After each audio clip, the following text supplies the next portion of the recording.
Kalis.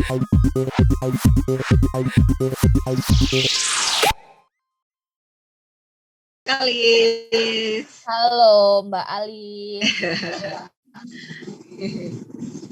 Nah, Kak Kalis ini udah inilah ya, udah influencer, jadi udah terkenal di mana-mana gitu ya. Nah, menurut dunia akhirat merupakan jadi Kak Kalis ini merupakan sosok influencer dan penulis serta fasilitator isu gender. Ya lulus dari Universitas 11 Maret Surakarta.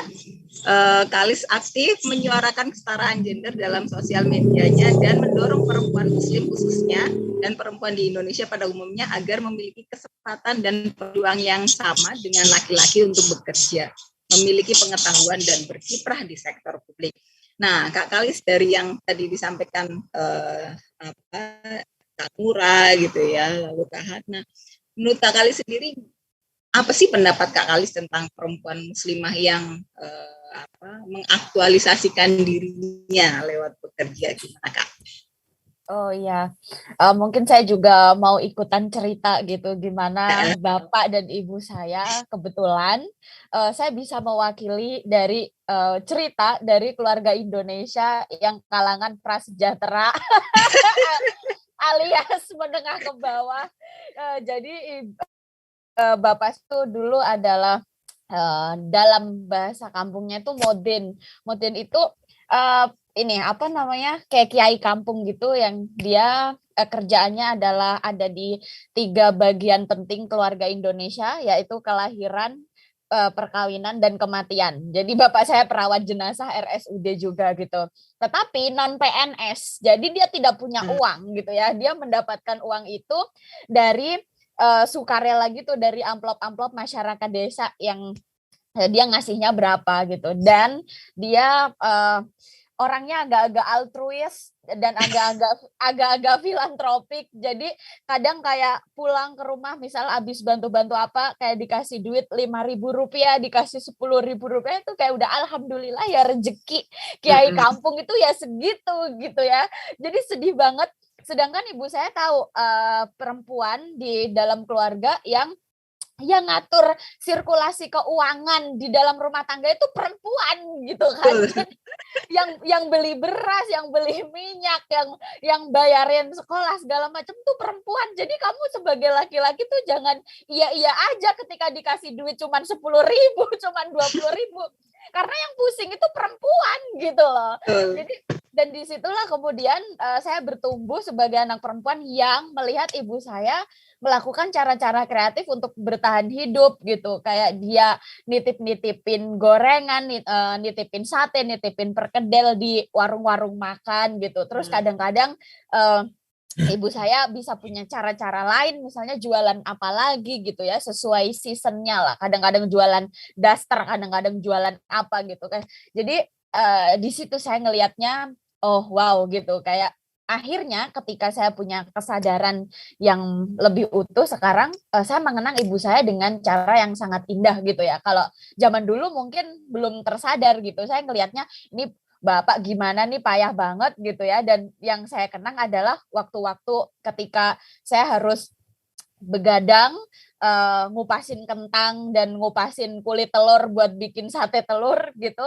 Terus bangun pagi-pagi banget buat memasok jajanan dan gorengan itu ke warung-warung nasi pecel gitu kan. Tetapi ketika sekarang dewasa, saya punya kenangan yang sangat indah tentang ibu saya gitu. Nah, kalau yang saya rasakan dulu sendiri, kupas kentang sambil ngamuk gitu ya. Sambil manyun gitu. Sambil ngomongin bapak. sambil ngomongin bapak gitu, gimana sih bapak gitu ya. Nah, sekarang kalau pas besar ini justru kita kan ada di generasi yang udah berbeda sebetulnya. Misal anak-anak perempuan itu udah berkesempatan mendapatkan akses pendidikan atau pekerjaan yang mungkin berbeda karena ada beasiswa lebih banyak gitu ya. Misalnya beasiswa LPDP segala macam yang aksesnya itu lebih banyak. Anak-anak kabupaten sekarang bisa kuliah di UI, bisa kuliah di UGM gitu karena fasilitas yang diberikan oleh negara. Tetapi gitu ya, saya tadi jadi relate sama presentasinya Kak Nura adalah sebetulnya karena norma gender. Nah, ini tuh saya ngalamin gitu. Karena saya ini adalah korban marginalisasi pendidikan. Karena ibu saya berpendapat bahwa anak perempuan itu bolehnya kalau kuliah jurusan pendidikan, kalau enggak jurusan kesehatan. Jadi dalam imajinasi tradisional femininitas tradisional ibu saya, anak perempuan itu yang paling oke adalah menjadi guru, kalau enggak menjadi bidan atau menjadi perawat gitu. Itu imajinasi perempuan yang solihah di dalam kepala ibu saya. Sehingga beneran saya kuliahnya fakultas pendidikan gitu, karena udah anak perempuan tuh mau jadi apa, udah jadi guru ngajar gitu ya, jadi bu guru pakai seragam, pulang ke rumah masih bisa masakin anaknya, muridnya libur ikut libur gitu. Jadi tidak ada bayangan yang lain gitu ya tentang apalagi saintek segala macam tuh dia nggak relate gitu. Nah sekarang itu kita baru relate gitu. Oh iya ya, maksudnya kalau kita mendorong anak perempuan untuk bekerja itu untuk berkiprah di ruang publik itu sebetulnya sangat terkait dengan norma gender juga yang dipahami oleh orang tuanya. Jadi norma gender itu bukan hanya division of labor atau pembagian kerja berdasarkan gender kayak kamu nyapu atau kamu masak, aku enggak gitu ya, tetapi termasuk bagaimana orang tua itu mengimajinasikan anak-anaknya gitu. Kan kebanyakan misalnya kayak ibu misalnya kepada anak perempuan ya udah itu tadi imajinasi sangat terbatas kepada anak perempuannya, tetapi ketika anak laki-laki ya boleh jadi apa aja gitu. Anak laki-laki boleh di bidang sains, teknologi, engineering, matematik dan sebagainya gitu ya. Sehingga sejak kecil mungkin dilesin lebih banyak, dipersiapkan sedemikian rupa gitu ya. Dibiayain kursus kalau zaman sekarang ya coding segala macam, terus dikasih akses pengalaman yang lebih banyak untuk bersosialisasi kepada orang dan sebagainya, sedangkan anak perempuan nggak mendapatkan fasilitas itu gitu.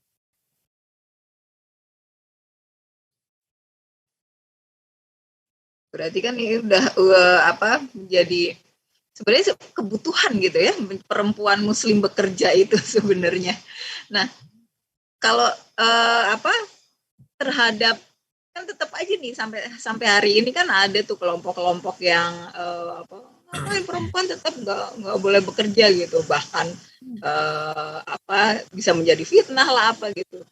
Menurut Kalis gimana terhadap kelompok-kelompok, pandangan Kalis terhadap kelompok-kelompok yang ya sebetulnya ada banyak untold stories dari hal-hal yang semacam itu gitu. Saya itu tiap hari, ini saya bocorin ya, saya tiap hari itu nerima puluhan atau bahkan kadang-kadang ratusan gitu setiap hari DM di Instagram dari banyak perempuan gitu. Dari situ saya tahu gitu ya, sebetulnya perempuan-perempuan yang bekerja atau misalnya yang nggak bekerja pun tapi dia punya aktivitas banyak gitu ya, ya dia menjadi pemimpin organisasi, kemudian dia punya komunitas dan sebagainya, itu lebih sehat karena dia bisa mengaktualisasikan diri dengan lebih merdeka, dan dia mengaktualisasikan diri itu kan efeknya dia tetap bisa mengembangkan pengetahuannya, dia bisa mengembangkan network dan lain-lain, itu biasanya lebih berbahagia. Sedangkan ada banyak untold stories misalnya yang benar-benar tadi ya sangat ultra konservatif dan bahkan nyerempet-nyerempet ekstremisme pandangannya terhadap perempuan. Mereka itu ngeluh loh gitu di DM Instagram sebetulnya gitu ya, tapi mereka nggak bisa ngelawan, cuma nggak bisa ngelawan aja gitu, bahwa kayak jadi ya bosen lah misalnya, ya ngapain gitu, maksudnya selesai dengan anak gitu, terus apa-apa dia tidak bisa mengambil keputusan sendiri karena juga nggak berdaya secara ekonomi gitu kan, dan menginternalisasi pandangan bahwa memang aku tidak boleh punya keputusan sendiri dan lain-lain, ya itu sebetulnya nggak asik juga gitu. Nah, tadi kan yang disampaikan oleh Nura ya, bahwa banyak juga perempuan-perempuan yang semakin sedikit gitu ya, angkanya stagnan untuk angka yang perempuan bekerja itu stagnan gitu. Nah itu karena misalnya melahirkan karena pernikahan gitu. Nah gimana menurut kalian perempuan yang menikah tuh kenapa sih gitu ya, ketika perempuan menikah tuh kayak seolah-olah pertanyaannya itu pilihannya kamu mau kerja atau enggak, itu selalu menjadi kayak pertanyaan dilematis gitu loh. Memangnya kalau udah menikah itu kita akan, perempuan tuh akan sulit ya karena terjebak pada urusan domestik aja misalnya. Iya, emang banyak yang aneh sih di Indonesia. Jadi terutama tentang lembaga perkawinan gitu ya. Jadi kayak anak perempuan gitu, dia disekolahin sama orang tuanya dari pendidikan dasar sampai pendidikan tinggi yang tentu saja dia kemudian menjadi manusia yang lebih terbuka terhadap pengetahuan. Tapi ketika masuk ke lembaga perkawinan gitu ya, tiba-tiba semua identitasnya itu hilang gitu. Tiba-tiba ketika bicara dengan calon relasinya itu hanya membicarakan hal-hal yang itu tadi, aku boleh atau tidak boleh ini, dengan identitasnya yang tiba-tiba dihilangkan gitu aja gitu. Di sisi lain, di sisi laki-lakinya gitu ya, laki-lakinya tuh juga sama gitu sebetulnya. Dia ketika ngekos gitu ya, ketika kuliah atau ketika bahkan bekerja gitu, itu banyak loh laki-laki yang dia biasa hidup mandiri kan, karena dia juga sama-sama merantau kan.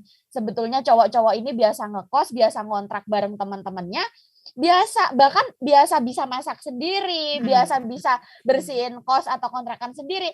Tapi tiba-tiba ketika dia masuk ke lembaga perkawinan, dia tiba-tiba kayak nggak punya tangan, nggak punya kaki gitu loh. Kayak sihir gitu ya.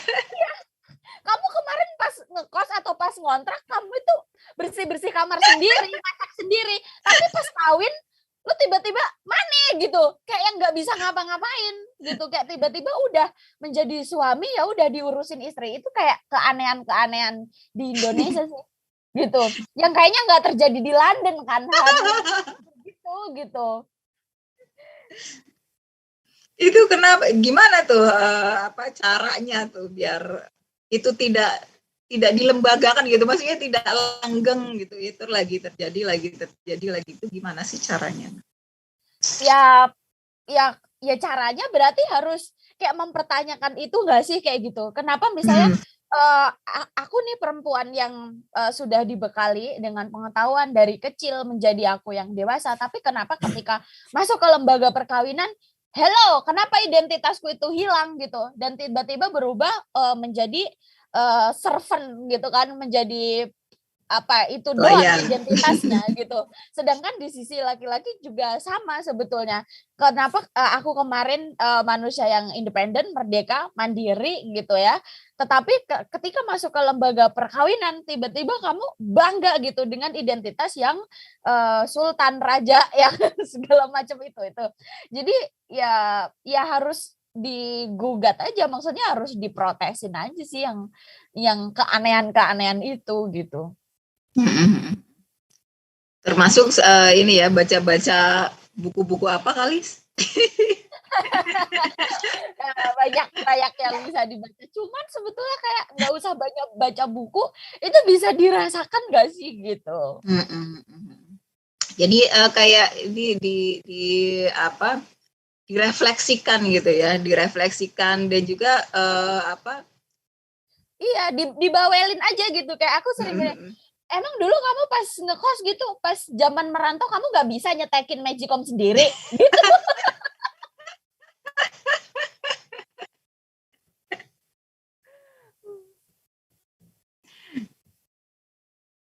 Aku jadi speechless diomongin begitu. Mengajarkan menjadi istri durhaka. Ada yang mau menyampaikan ke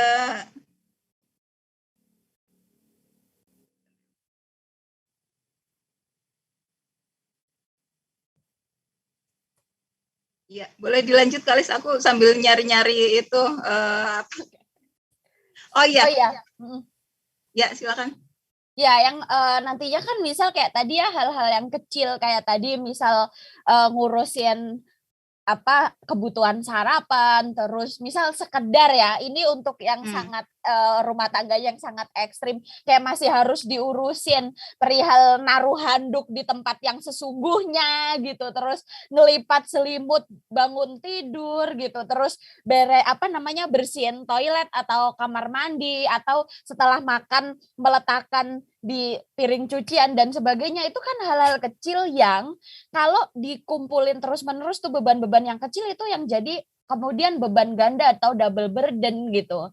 Jadi kayak yang ketika perempuannya bekerja atau perempuannya punya tanggung jawab publik gitu, tetapi ketika sampai di rumah masih ngelihat ini barang ini di sini, ini barang itu di situ dan sebagainya, yang seharusnya tuh hal-hal kecil loh yang itu bisa kamu selesaikan gitu. Jadi kalau misalnya aku ngomel nih sama suamiku, itu aku sampai memberikan hal-hal detail.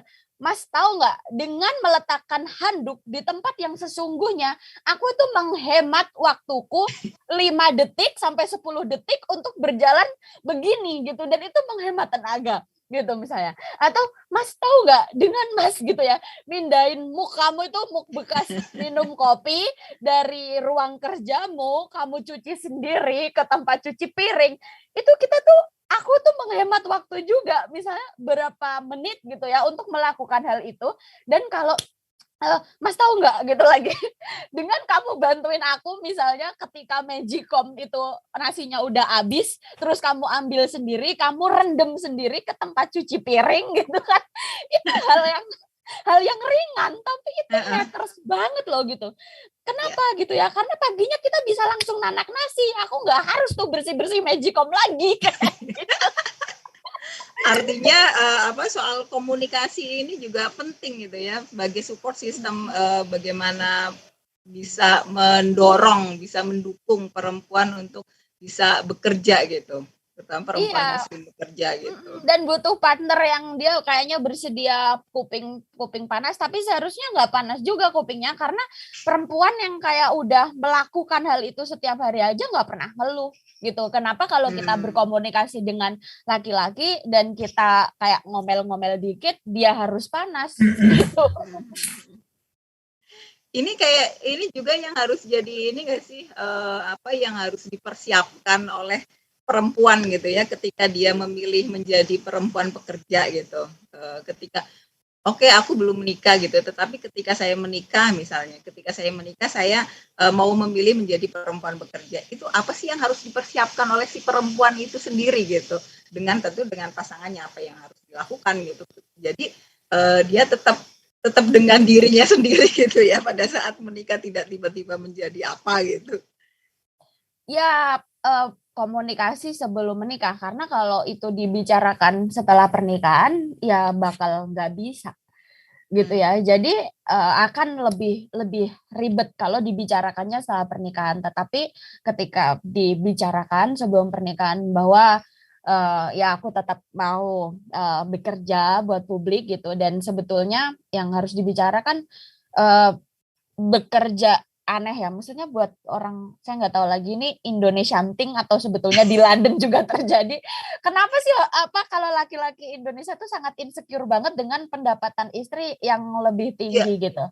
Mungkin karena nggak tahu, mungkin karena di Indonesia kalau cabai habis masih bisa minta tetangga atau minta mertua, tapi kalau di tadi ya di luar negeri yang biaya hidup mahal itu nggak bisa gitu. Jadi mana yang ada gitu. Kamu menghibur sekali, Insya Allah. Ini ngakak loh.